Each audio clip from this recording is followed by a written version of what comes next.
नेपालका गाउँघरदेखि सहरसम्म खाना पकाउने परम्परागत विधिहरूले वातावरण, स्वास्थ्य र अर्थतन्त्रमा असर पारिरहेका छन्।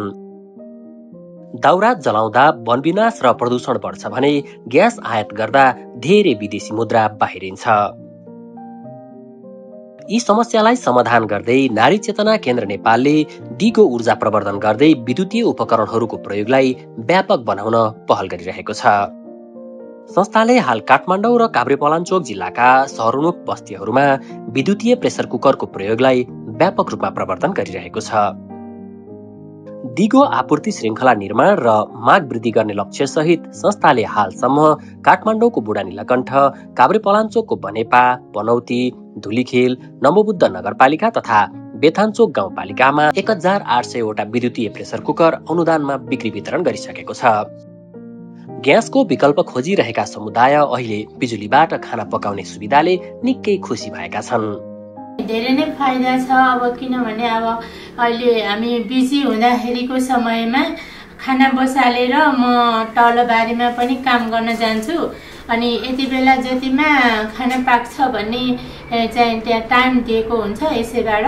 अनि त्यो टाइममा आएर अफ गर्दा ढुक्कै हुन्थ्यो। त्यो डढ्ने यताउता हुने केही पनि समस्या चाहिँ छैन। हामीलाई धेरै फाइदा नि। अब यो भात पकाएर चलाएर बस्नु पकुन्जेल यहाँ बसेर काम पनि भ्याइने। अनि सजिलो पनि धेरै सजिलो। भाँडासारा त्यति फोहोर पनि नहुने।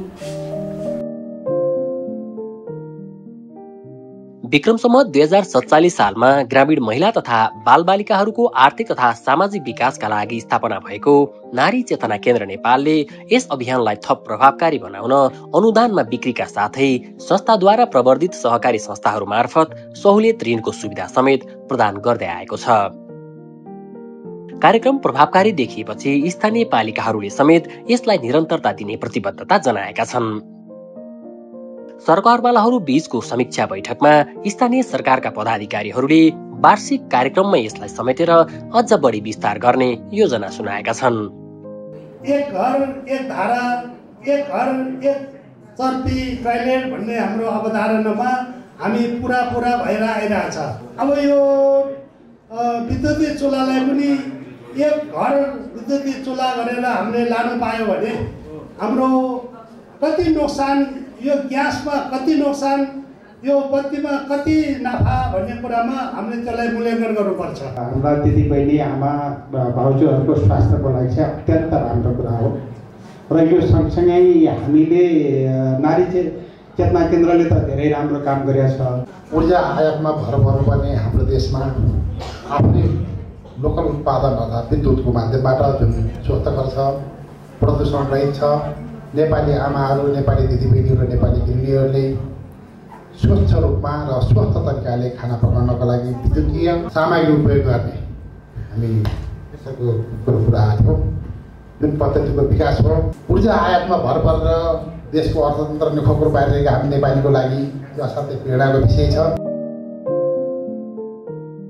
संस्थाले विद्युतीय प्रेसर कुकरको प्रवर्धनमा अहिलेसम्म भएका कार्य प्रगतिको बारेमा जानकारी दिन काठमाडौँमा राष्ट्रिय प्रसार कार्यशालाको समेत आयोजना गर्यो।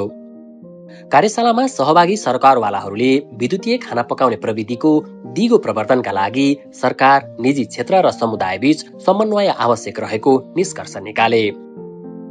कार्यशालामा दिगो आपूर्ति श्रृङ्खला र माग वृद्धि मार्फत यसको दीर्घकालीन प्रभावकारिता सुनिश्चित गर्न नीति निर्माणमा सरकारको ठोस कदम आवश्यक रहेको औल्याइयो।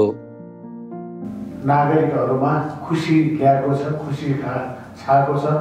त्यसैले गर्दाखेरि आगामी दिनमा यसको उत्तरोत्तर प्रगतिको कामना गर्न पनि चाहन्छु र आगामी दिनमा एक घर एक प्रेसर कुकर भनेर लानुपर्छ जस्तो मलाई देखेको छु। आर्थिक रूपमा कति चाहिँ बचत हुन्छ भन्ने कुराहरू हामीले जनतालाई बुझाउन सकेका छैनौँ। मेरो भान्सामा 1 महिनाको लागि एउटा एलपी ग्यास चाहिँ 1 महिना ठ्याक्कै सिद्धिन्थ्यो।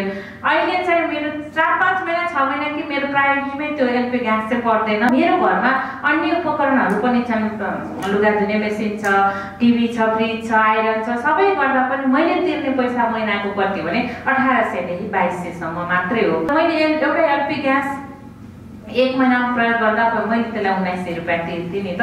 भनेपछि यो कुरो हामीले बुझाउन सकेका छैनौँ। संस्थाले विद्युतीय उपकरणको प्रयोगको बारेमा जनचेतना जगाउन विभिन्न कार्यक्रमहरू सञ्चालन गरिरहेको छ। यस अन्तर्गत समुदायलाई फाइदाबारे जानकारी दिने, उपकरण प्रदर्शन कार्यशाला आयोजना गर्ने, प्रयोगकर्ताहरूको अनुभव आदान प्रदान गर्ने तथा अनुगमन र मूल्याङ्कन मार्फत प्रयोगकर्ताहरूको समस्याहरूमा सहजीकरण गर्ने कार्य गरिँदै आएको छ। सबैभन्दा महत्त्वपूर्ण पाटो भनेको माग सृजना गर्नका लागि हामीले वातावरण मैत्री विद्युतीय उपकरणको आर्थिक र स्वास्थ्य लाभ सम्बन्धी सचेतना कार्यक्रमहरू चाहिँ सञ्चालन गरेका थियौँ। विद्युतीय उपकरणको प्रदर्शन कार्यशाला पनि गरेर माग उत्तेजना सृजना भए अनुरूपको चाहिँ त्यो उपकरण हो कि होइन भनेर उहाँहरूलाई चाहिँ त्यो प्रशिक्षण दिने काम पनि गर्यौँ। विद्युतीय प्रेसर कुकरको मर्मत सम्भारका लागि स्थानीय स्तरमै दक्ष जनशक्ति उत्पादन गर्न बनेपा पोलिटेक्निक र स्याकार कम्पनीसँगको सहकार्यमा तालिम तथा आवश्यक औजार उपलब्ध गराउने कार्य समेत गरिएको छ। घरेलु विद्युतीय खाना पकाउने उपकरण चाहिँ मर्मतसँग सम्बन्धित तालिम 18 दिनको जुन तालिम थियो त्यो दिने अवसर चाहिँ हामीले पाएका थियौँ।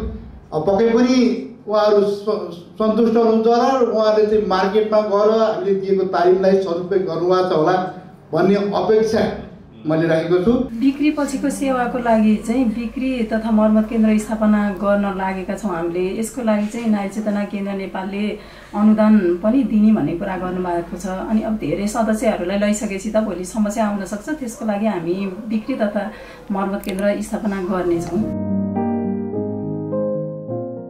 परम्परागत ऊर्जाका स्रोतहरूबाट मुक्त हुँदै स्वदेशमै उत्पादन हुने वातावरण मैत्री र तुलनात्मक रूपमा सस्तो मानिएको विद्युतीय ऊर्जा अपनाउनु भनेको केवल प्रविधिको परिवर्तन मात्रै होइन, वातावरण संरक्षण, आर्थिक बचत र स्वास्थ्य सुरक्षाका दिशामा पनि महत्त्वपूर्ण पाइला हो।